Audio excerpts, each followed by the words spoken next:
Today, we're going to be talking about Overboard and I Kill Giants. So stay tuned.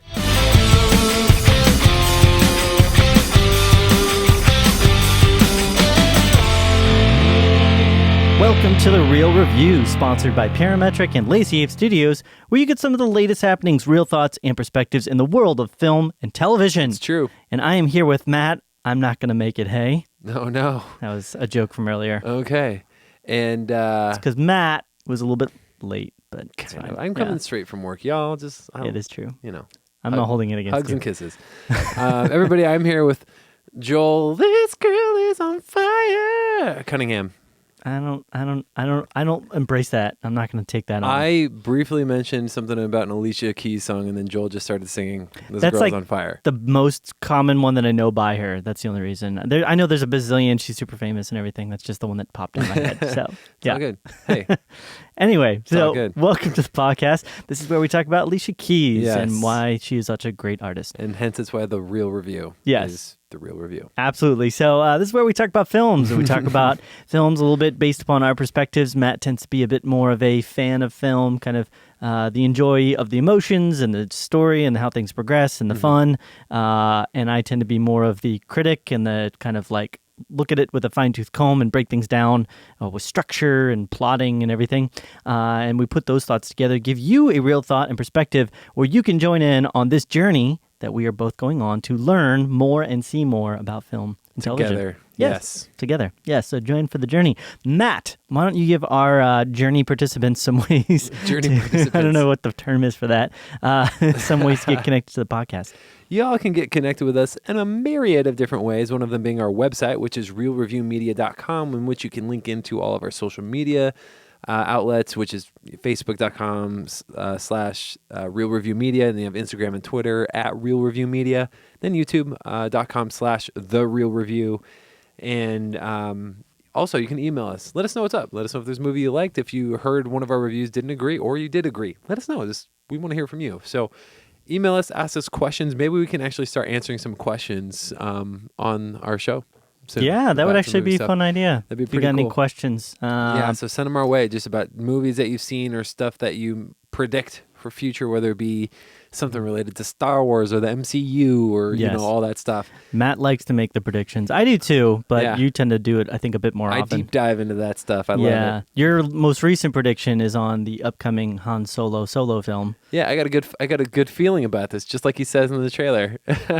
Yeah, and I just keep saying I wish that it had been just John Thomas from the Star Wars universe. If it had just been some random bloke that I didn't know anything about, I would have been 10 times more interested. How many people are going to go see John Thomas, a Star Wars story? I would. I would be more likely to go see John Thomas. I don't know about that. Yeah. But anyways. In a galaxy far away, John Thomas. John Thomas.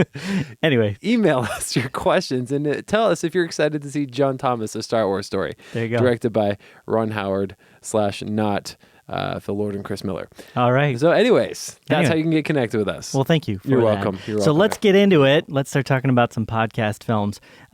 We have two films, as mentioned, we're going to be talking about. We're going to start off with our first one that I had a chance to see. Yes. It's a film called Overboard. This is a remake, right? This is a remake. I'll give the description and then we'll kind of get into a little bit here. In a splashy new twist. Ooh, get it? Ooh. Overboard focuses on Leonardo, played by Eugenio Derbez, a selfish, spoiled, rich playboy from Mexico's richest family, and Kate, played by Anna Faris, a working-class single mom of 3, hired to clean Leonardo's luxury yacht. After unjustly firing Kate and refusing to pay her, Leonardo falls overboard when partying too hard and wakes up on the Oregon coast with amnesia. You know, long story short, Kate then basically ends up pretending like she's his wife and then tricks him into doing all this servitude type stuff in order to pay off the debt that she accrued when he threw her overboard and all of her gear for Seems shady. not paying her. Yes, a little bit shady. Directed by Rob Greenberg, written by a few people. Rob Greenberg, Bob Fisher, Leslie Dixon. It stars, as mentioned, Eugenio Derbez. I might be pronouncing his name wrong, but I don't know. Anna Faris, Eva Longoria, Mel Rodriguez, John Hannah, Josh Shigara, and Swoosie Kurtz. I've seen her in a few things, but I haven't seen anything that she's been in for a while. So I actually remember the first Overboard. Okay. Yep. I don't know if you Goldie got a chance to. Yeah, Goldie Hawn, Kurt Russell. Kate Hudson's parents? Yes. Yeah. Yep. And I remember watching it in kind of even at a young age. I saw it, I think, first time when I was like maybe 11. and kind of realized that it kind of had one of those feelings of like a straight to DVD or, well, at the time, straight to VHS type movie. Yeah, Betamax. But overall, I enjoyed it because I tend to like kind of fish out of water stories, and I like redemptive Splash? stories. Yeah, but I like yes. Stories about people being taken out of one type of lifestyle and being put into an extremely different one, and then of them sort of overcoming, having to learn how to deal with it. And I think the strength of that original movie wasn't in the humor. It wasn't in really anything beyond just the simplicity of the plot and the two main characters. The relationship between the two. Yeah, they had Kurt Russell and Goldie Hawn at the time were together. I think they're still together. I don't know. Maybe they broke up. They were together, so they were beaux. And there was some real actual tension. There was some real actual romantic tension on screen. Even as a kid, I could feel that. And there was a real strong line and understanding of the stakes that were kind of at play with the original film of what they were going for. And the kids, although they were kind of frustrating and annoying, that was the role that they were supposed to play in the film, is that they were annoying little brats that needed to grow up because they didn't have somebody to like teach them how to be a better person. So overall, the first film, it wasn't an amazing film, but I enjoyed it. And kind of has, I wouldn't say a cult following, but it's kind of like a simple little fun film that people can watch and you can just kind of zone out to and enjoy. It's got some good moments and stuff. And so I was actually really surprised when I heard they were doing a remake, because it was like, why? Everybody was clamoring for it. You don't remember hearing about that? Everybody was Everybody like, we need an Overboard. We need an remake. Overboard, and we need Anna Faris to be in there. And we need so I wasn't planning on actually seeing this, I'm not going to lie, because I felt like the first one was fine, and I generally don't like to give into Hollywood when they do this type of thing, where they're just really cashing in on modern sensibilities in the sense that they're like flipping the dichotomy between the guy and the girl. But also and taking a bit of that nostalgia piece. Right, too. and then they're taking the huge nostalgia aspect of it being a film from the past. But I needed to watch a film. You had to watch a film. Had to watch a film. So I went and saw this, and wasn't super happy. I didn't enjoy it a lot. Are you serious? Yeah. I like. And here's some of the stuff. This movie got the most money this weekend, right? It was a take. Really? No, just kidding. I'm like, wow. I did not look at Box Office Mojo and find that out. What was that other movie that came out a couple weeks ago? That's still like probably something with superheroes. I'm guessing. Yeah. Something like that. Anyway, the two main actors in this, I'm a fan of for the most part with their acting careers. Anna Faris and Eugenio Derbez. They both can be really funny and Just Friends. Yeah. I love that. Anna Faris in that movie is great. Yeah. So, was she in that one? Yeah, she's the singer, the pop singer. Oh yeah. I was thinking the other girl. Sorry. No, she's hilarious in that movie. Yeah, she plays this really like stupid but kind of funny, good-hearted but also bad-hearted character in a lot of movies, and she does it so perfectly. And this film, I think, actually, the sad thing was, I actually think it did a disservice by flopping the roles. Oh, okay. I think she actually would have made a much funnier kind of like heiress type girl and being like, no, I'm too good for everybody that's around me. Yeah. Whereas he would have played a much better kind of like just whatever guy living a normal life. Right. I think the big thing though, one of the big things about this movie, and I mentioned this with Goldie Hawn and Kurt Russell, there was chemistry with those two. These two really, I just did not have any sense of any chemistry forming between the two of these. Like, this did not make any sense. I could not see the two of them ever really realistically getting together even outside the of this movie 5-year-old universe. version of you. Yes, that even the sense of romantic chemistry between Goldie Hawn and Kurt Russell. You couldn't see that between these two. 11, okay. you know. Okay. So, yeah. Oh, 11, whatever. Yeah. These two just, there was no sense of any chemistry happening between the two. It literally felt like they were taking a role and they were playing a role and trying to eventually have it, come together. And they did some weird stuff, and I'll kind of spoil this a little bit. Like, if you don't want any spoilers, maybe skip ahead. But it's a remake of a movie that's existed for 30 years. So. But they tried to, spoilers for the original Overboard. Yeah. Sorry if I spoil anything there. They tried to tie it very closely to the original, even to the point where they set this one in the same town as the original movie, and they even talk about the events very briefly, but they talk about the events of the original Overboard in this movie. Really? Yeah, and I was waiting for some sort of tie-in. I was waiting to find out, like, oh, this is actually their like granddaughter, or something like that. Doing the same thing. Kurt Russell and Goldie Hawn show up. I was expecting one of them to be, honestly, I was expecting that to happen at some point. It never did, and I was actually kind of disappointed about that because I was like, well, that would be kind of neat. I guess it's kind of like a follow-up to the main story. Right. but they tied so many, like there's this whole like thing about Arturo, which they twisted around and made into the stupid thing. There's some of the exact same plot beats of like, things that they say and the way that they act at certain times. I found this one to be much more mean-spirited. Ooh. The first one definitely had some mean-spiritedness. Sure. But you really get a sense at the very beginning of the film with Goldie Hawn and Kurt Russell's character that they just are like oil and water. I mean, they're just Right. Really, because he's just complete country bumpkin, lives out in the boonies, middle of nowhere. Whereas Anna Faris is kind of just like your everyday girl in this. Like she's down on her luck in the sense financially, but she has a good heart. She wants to do the right thing, and she's just overwhelmed. Yeah. And Eugenio is kind of the same. Like it's more like he's just lived in this circumstance where it's kind of made him a bit of a butt towards people and self-centered. But he's got he's generally like he talks through the beginning, and they're kind of like nice to each other and everything. And then he says some stuff that's rude, and then it's kind of like he throws her over the board and throws her in the water, which doesn't make any sense, but whatever. It is what it is. And then she proceeds to, and I will also say this, the first movie, in a way, although a stretch, made sense that this could realistically happen. But living in the culture where we live now, with the internet, with social media, this would have been so impossible for something like this. Yeah, there would have been some record of like who this person was, pictures of this 100%. person. Yeah, they would have been, and he is the heir. He's the son of the third richest guy in the entire world. There would have been a way that they would have tracked him down. They would have had people, because they make this, and again I'm spoiling stuff here, but they make the idea that he falls overboard and then he just disappears, and then his daughter or his sister, sorry, who wants to take over the company instead of him, pretends like he died. Okay. But they don't investigate it all. They don't figure out the circumstances of it. There's no sweeping of the water. There's nothing happens. It's literally she just goes, says he's dead, and comes back with ashes that aren't even his, and then that's just it. And it's like they would have social media. They would have, you would have a Facebook account and Twitters and Instagrams, and there's just so much. The Twitters. There's just so much chronicling of history that would have had to have taken place. Wikipedia. Yeah, come on. So I don't know. So it just felt a little bit more of a stretch to try and believe that they could fake this guy Suspend being your disbelief a little bit there. Yeah.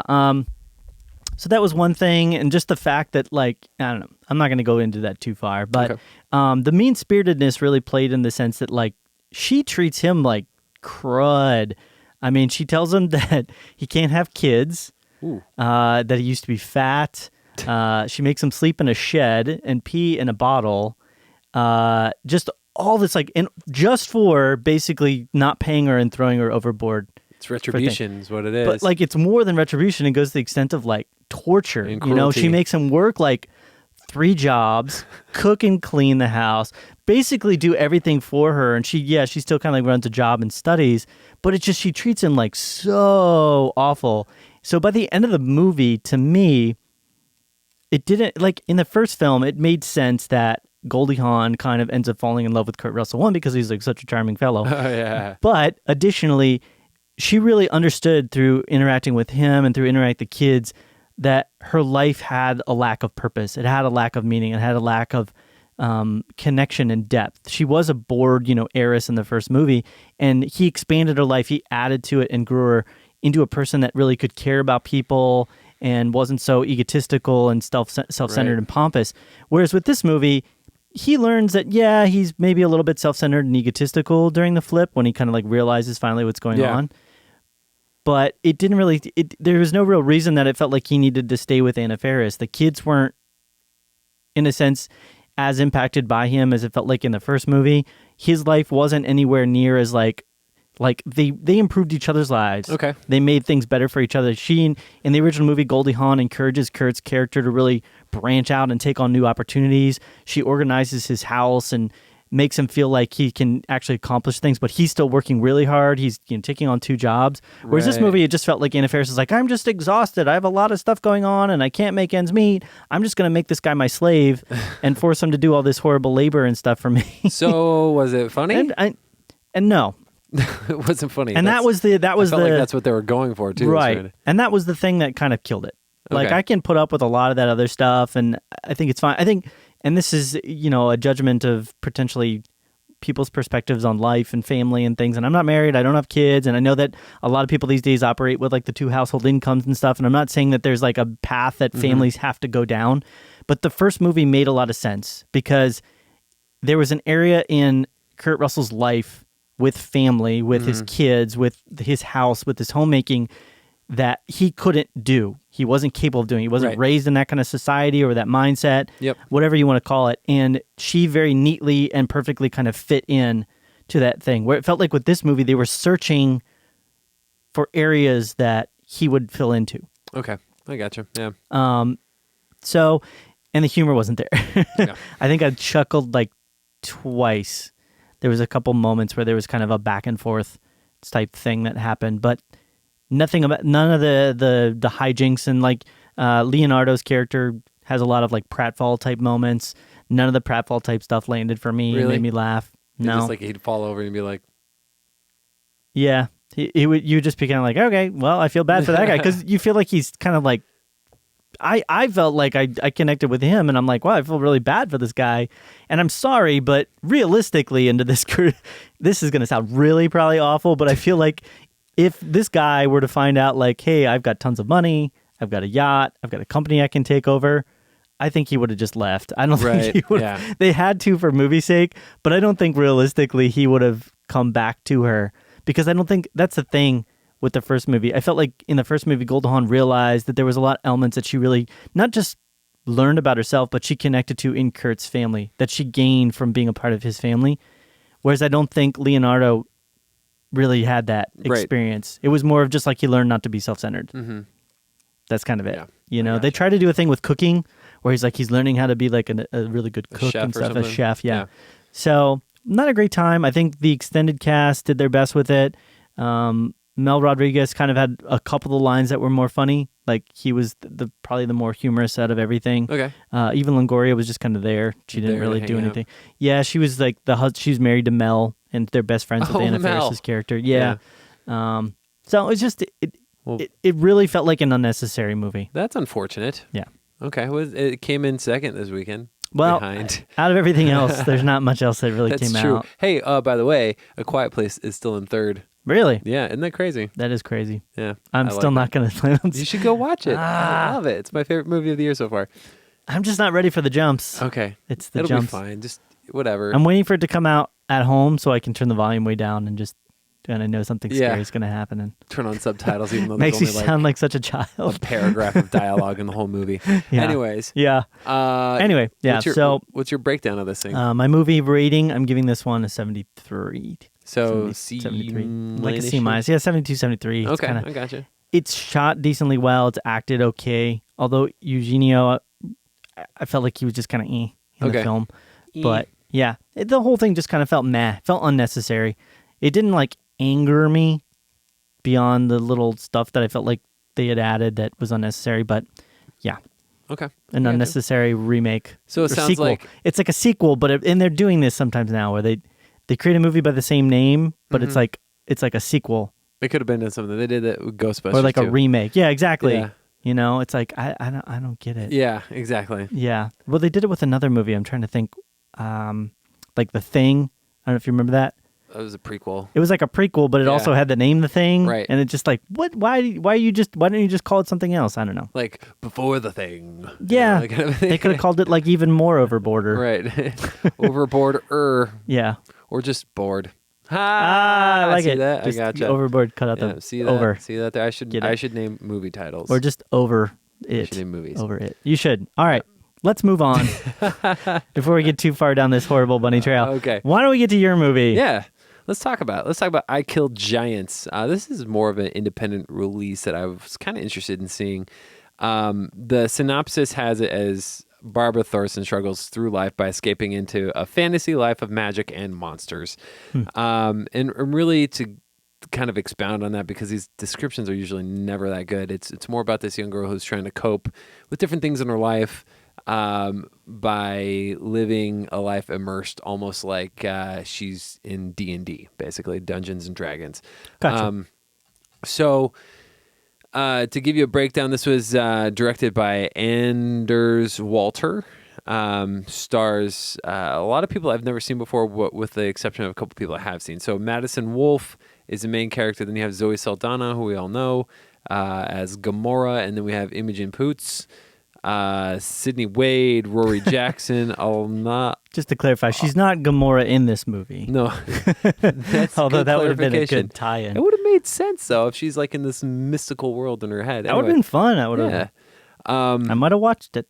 But here's the thing that I can say with this movie. And I thought this movie was just okay. We're kind of feeling similar on what the movies that we saw this week, and this movie is trying so hard. Now, I didn't know this till after, but it's based off of a comic book run apparently in 2008 or so, by the same name, but it's not really the same. Basically, this movie is like it's like it watched the movie A Monster Calls, which is an excellent movie from 2 years ago, and is trying to do the same thing that A Monster Calls did, but not nearly as effective. Okay. So for reasons that you don't really learn about until maybe the last act of the movie, this girl, Barbara, is obsessed with Dungeons and Dragons. She is incredibly rude to everybody because she sees herself as more knowing and knowledgeable than everybody else, and just sees herself above them and she doesn't really, bullies pick on her, but she like doesn't care. She's like, you don't know anything, and which I can't stand when kids are like that. So basically, she and that's my first problem with the movie. But basically, she ends up she in her mind she kills giants, and it's related to stuff that's going on in her life. And you got to go into this movie. It's knowing it's not a genre film, so it's not like it's not a monster movie. It's a drama in a way that A Monster Calls is a drama. And it looks like an action. It's kind of like spoiling, but not spoiling a little bit. There are some actiony elements, but the movie isn't crystal clear on what exactly it is. Like, is this self-projected? Is this something that she's dealing with trauma with, or is this something that's actually happening that she's actually seeing? I tend to lean towards the first one. Yeah. But there is some debate among what this is. So the problem with this movie is right up front. The main character is so dislikable. Like, you just do not like her at all. She's not compelling. She's rude to everybody. I like some of the mythology stuff that she talks about and goes through with giants and all that. That's kind of cool. Yeah. But she's unlikable. There's a person that she meets right at the beginning of the movie that they kind of become friends just by default because the person just moved there from England. Yeah. And oh, you talk like this, bro. It's kind of, they mention that. She's like, I like the way you talk, like that kind of thing. And but she's like rude to her at first too, and the girl's just like, well, I don't know anybody else, so I'll just hang out with you, and it's really forced and just like an awkward, like weird friend relationship, and the girl is just rude. And then you have Zoe Saldana's character, who's like a counselor at the school, who's trying to get through to her and be like, hey, this stuff isn't real, it's in your mind, and all this, and there's some like questions back and forth on that throughout the whole film, but it's just so like mediocre. It won't commit to it fully. And I think the thing that was hard for me, they give you a little bit more to like about the character too late in the movie. Yeah. I feel like, and they just started you off like, wow, she must be going through some tough stuff, but she is so dislikable. Yeah. And it's really unfortunate. You have to, like in a movie with curmudgeon-y type characters, you really have to surround them with like everyday kind of people a lot of the time. Otherwise, you're just like, who am I connecting to in this film? Like a film like As Good as It Gets. Right. I don't know if you remember that, but like he plays such a jerk and a completely different genre of film and everything. But, he's surrounded by people that recognize that he's a jerk and they're trying to change him. You know what I mean? In the course of that film. So you can't, I don't know, it's tough when you have a kid in this type of film because the idea in most kid films is like the kid is always right in these types of films, and I can't stand that. Yeah. It's like sometimes the kids need to be wrong, and that's one of the things that I loved about A Monster Calls. Right. Yep. The kid was in the wrong of that right. movie, and he has to deal with the repercussions of that. Exactly. So. there's even a line where this girl's is like, I don't have many friends. Most people are dumb anyway. And like, she's like, Yeah. like kind of a thing. And in the script, they probably treat it like, yeah, they are. Like they actually are. Or she's justified in feeling that way. Right. That's kind of the vibe that I got from it. The movie was shot well. There's some really cool imagery when it comes to some of the giants. It looks like stuff. it. Yeah, I'm seeing some of the shots. There's some really cool imagery. A lot of it is reminiscent of a Monster Calls. Actually, kind of gray skies, bleak and like foresty and trees, and stuff like that. And some of the CG looked really good. Some of it didn't look very good. It's kind of a mix. It's a little bit low budget of a film. That's probably why. But as a whole, it was just kind of disappointing. I felt like it was trying too hard to be a Monster Calls without kind of creating its own thing. Yeah. And it's not nearly as heart-wrenching as that movie is. Oh, yeah. So I don't know. Just kind of, it was acted all right. Yeah. Do you think if they had switched around the lead, it would have made for a better movie? Like, do you think that would have projected into maybe a higher echelon, or like what held this back maybe from being a higher quality for movie me personally? My biggest thing is I have to have a connection to whoever the story is focusing on, or have it sooner than later.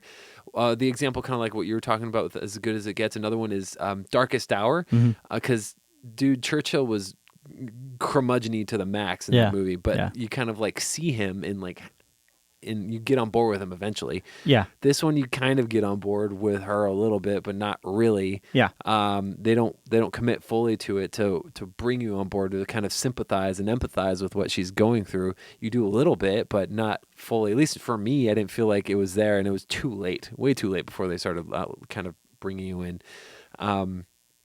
A lot of the stuff was cool. Mythology stuff was cool. Some of the design stuff on the creatures was pretty cool. Nothing like crazy that I haven't seen before. Very, again, Monster Calls-ish. But other than that, it was meh. I don't know. I was disappointed. It looked really cool from the trailers, and there's some people giving it really great reviews. Yeah. It's doing decent on Rotten Tomatoes. Let me see here. Right. 77? Yeah. It's got an audience score 90%. I see. I don't know. I don't know why. Maybe I'm broken. I don't know. I don't know. I don't know. Maybe not a lot of people have seen it. There's only about 1,200 reviews on it which isn't a ton. I mean, it's some, but it's not a ton. I don't know. I just was turned off by just the way that this main character was portrayed at the very beginning. I was like, come on, this is crazy. Yeah. Anyways, visually, cool stuff. I did like that. It's probably the best part of it. Positives. Some of the mythology stuff was really cool. I did appreciate that. Yeah. But yeah, that's really it. I don't know. Is there any questions or anything you can think of? No. I think it makes sense what you're saying. Yeah, I'm going to give it a 70. C-. Which is fair. Yeah. So there was 1,200 user reviews. Yeah. For actual reviews from like critics, 44. Okay. They got it at about a 6.5 out of 10. Okay. So I gotcha. Average user ranking. So that's kind of right in the range. Yeah, maybe the whole time. Maybe it's because the whole time there's so much that's in tone the same as a Monster Calls that I was just comparing it the whole time. Maybe these people didn't see a Monster Calls, which is a superior film in my opinion. Or they've seen so many movies they've forgotten about it or something. Right. And I was just like, man, this is trying so hard to do it, and it's not. It's trying to imitate it, and I don't know. It just wasn't. I'm actually intrigued enough, I think, based on what you're saying, to maybe check it out. Okay. Just to see in comparison if I can compare and contrast, kind of, or if it just stands on its own or something. Yeah, something like that. So cool. Yeah, that's all. That's all I got. Anything else? No, that's it. 70. So C-. Cool. Well, with that, then we're going to go ahead and wrap things up on the podcast. I want to remind you again, some ways to get connected. We have our Facebook, which is facebook.com/RealReviewMedia. We also have our Twitter and Instagram, which are both at Real Review Media, as always spelled Real, REEL. We also have our website, which is realreviewmedia.com. Did I already say that? Yeah. I said it twice. Something like that. It's all good. People can always know where we're at. That is true. Yeah. But anyway, we do have a YouTube page as well where we post video reviews, youtube.com/The Real Review. Yep. And then, as Matt mentioned, we would love to get some questions and thoughts and perspectives from you, something that maybe we could spend some time answering on the podcast here. Send us some emails, realreviewmedia@gmail.com. Yep. Tell us how excited you are to see John Thomas, a solo Star Wars story. Something like that. Way to call it Yep, back. I John totally Thomas. forgot about that. Yeah. JT. The other thing I was going to mention about Overboard, I totally forgot about this. There's a boat. No, it felt like they were trying to do this huge amount of tie-in to like Latin culture. Oh, really? Yeah, to the point where it was like it felt very forced. Like a lot of the dialogue was Spanish. They went to a lot of like Spanish restaurants. A lot of the humor and the family drama was like all Spanish influenced. And it felt like they were trying to make like almost a Latin America and America film. I wouldn't be surprised if this is going to do really well overseas. I wouldn't be surprised at that Not either. even overseas, Yeah. but just Latin America. Yeah, so I think that It made sense. see. It felt forced. Yeah, I'm not gonna lie. it doesn't look like it's opened yet, but should. Okay. Yeah. Anyways. Yeah, but that was another thing that kind of worked against it. It felt very forced. I'm fine with the crossover Latin Yeah. American culture. It Yeah. was like you're forcing these aspects to be in there versus just letting it naturally happen. Gotcha. Yeah. Anything else? Okay, no, that's it. All right. Well, it's been real. It's been real.